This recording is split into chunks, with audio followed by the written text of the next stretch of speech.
Since the abolition of slavery, there have been many things about it that you might not have learned in school. These hidden facts and misconceptions have left us with many unanswered questions. For instance, have you ever wondered about Africa's role in the slave trade? It's puzzling how millions of Africans were enslaved from their continent, yet it seemed like Africa as a whole didn't put up a significant fight. The answers to these questions are not just eye-opening, they're mind-blowing. In this video, we're about to uncover a lesser-known aspect of history that will reveal the bitter truth.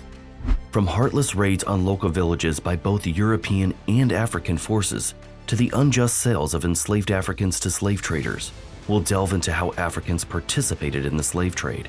It's a story that's often left untold. Slavery, as we usually think of it, is about one person owning another as property and making them work without pay. But did you know that slavery is not limited to the transatlantic trade?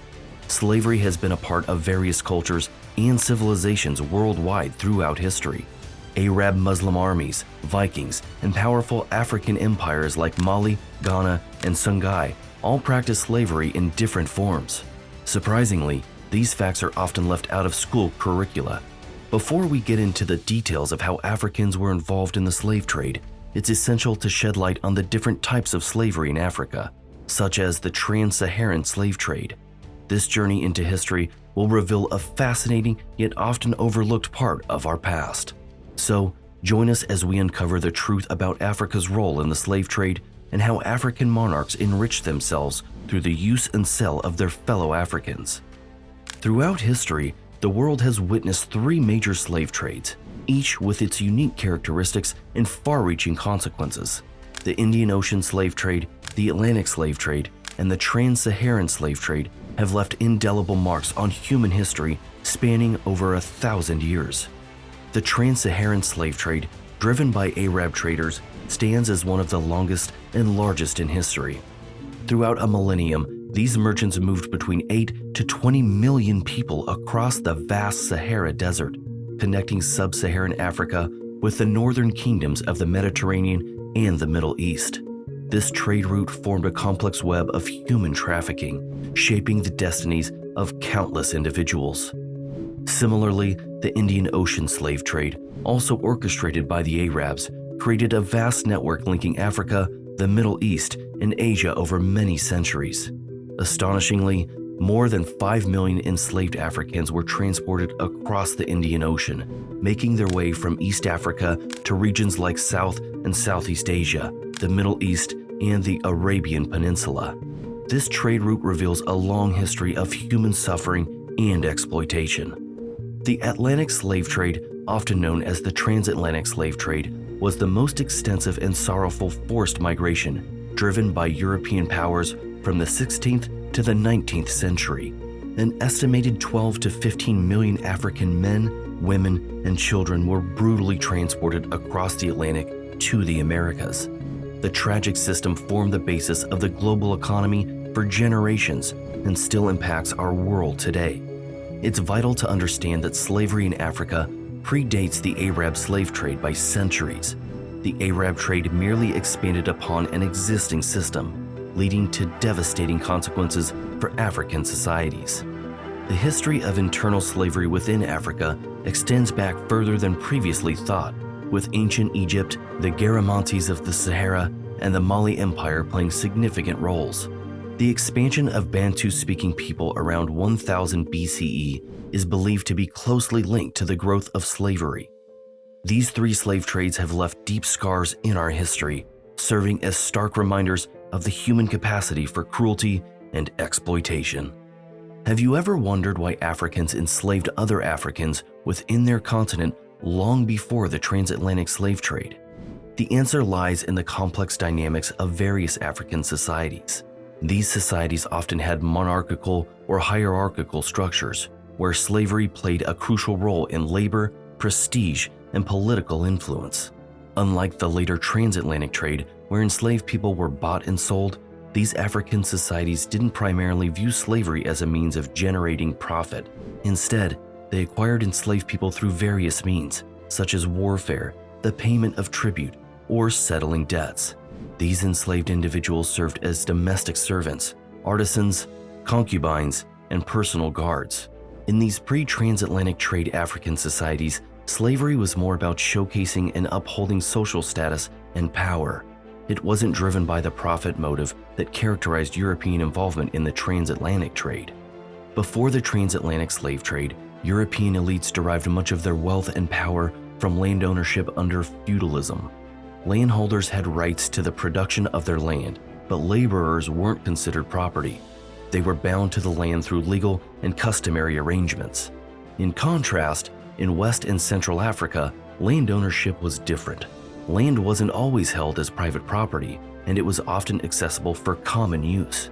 Therefore, the emphasis was on controlling labor rather than land. In some African societies, individuals and communities would enter agreements of servitude when faced with natural disasters or conflicts with many powerful adversaries. These agreements resembled debt bondage, where labor was exchanged for necessities like food, protection, or other resources. The history of African slavery is multifaceted, with various regions and societies having distinct practices and beliefs.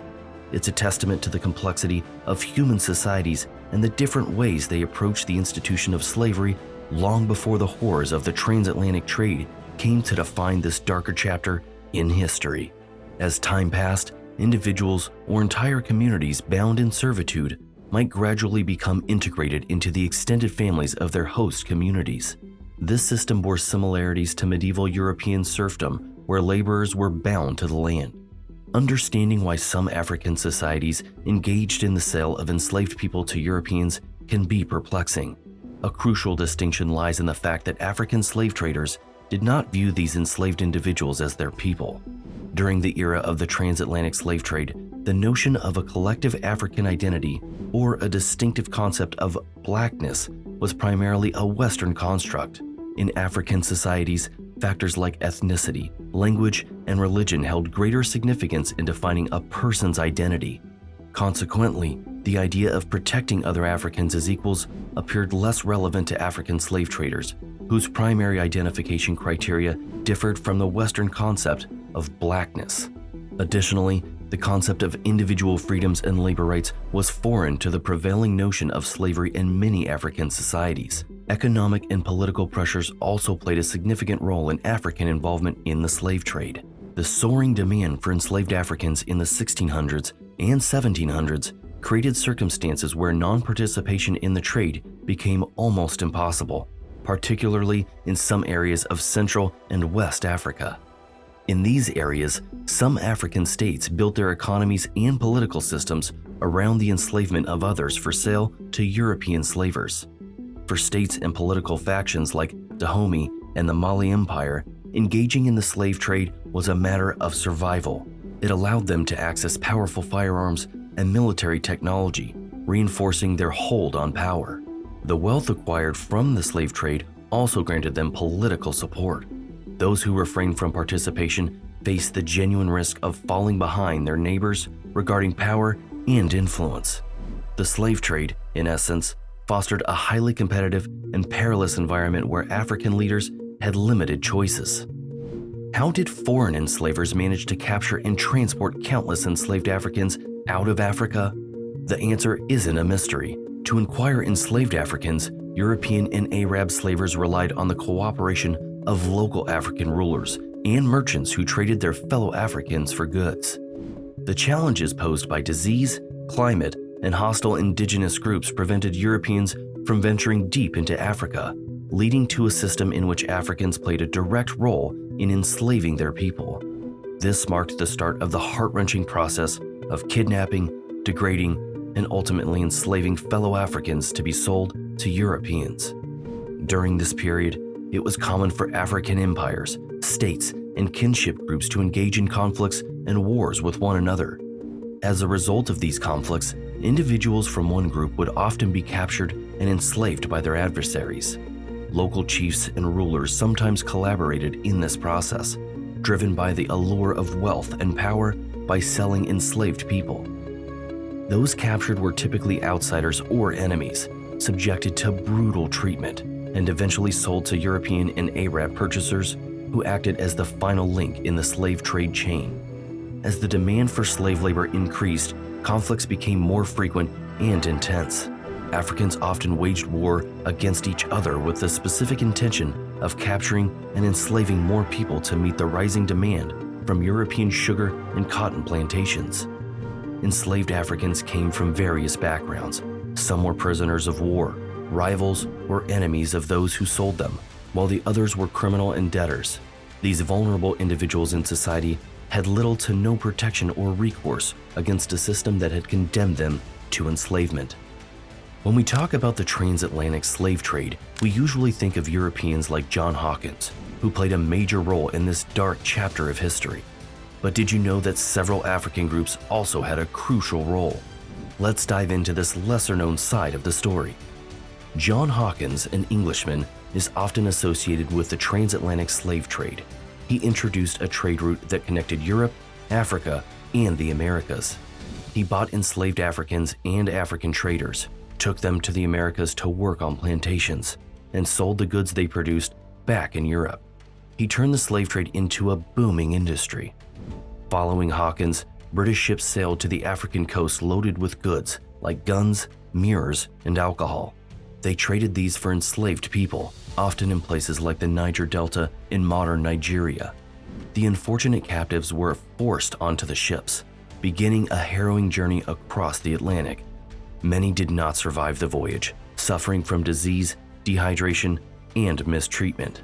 Some African traders may not have fully understood the horrors of the trade, but profit sometimes overshadowed moral concerns. Deception by the Europeans also played a part. What's even more heartbreaking is that some African monarchs and ambassadors traveled to Europe as free individuals on the same ships that carried enslaved Africans. They even intervened to secure the release of their countrymen. African monarchs sent their children to Europe for education, often using the same ships. African slavery was different from the lifelong, race-based slavery in Europe and the United States. Enslaved individuals in Africa had a chance to earn their freedom and often maintained connections with their families and communities. Despite their involvement in the transatlantic slave trade, some African kingdoms resisted it. The Mossi Kingdom in Burkina Faso and the Benin Empire initially participated but later ceased due to political stability. They were later coerced back into it. Coastal communities like the Kru and Baga in Liberia and Guinea resisted the trade. When Britain abolished the trade in 1807, other European nations had to follow suit due to Britain's naval power. Some Europeans tried to justify their role in the trade by portraying African slavery as even harsher. They argued they were rescuing enslaved Africans. However, these arguments were self-serving and flawed. In the 19th century, Europeans used the continued existence of African slavery as a pretext for colonization. While some Africans played a part, foreign slave traders were equally responsible. They used deceit and force to manipulate vulnerable Africans into participating in the tragic practice of selling their people into slavery. This complex history reminds us there's more to the story than we often hear.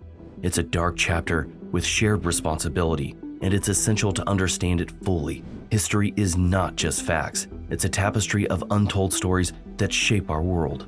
To learn more about history, make sure to subscribe to our channel and press the bell icon to stay in touch.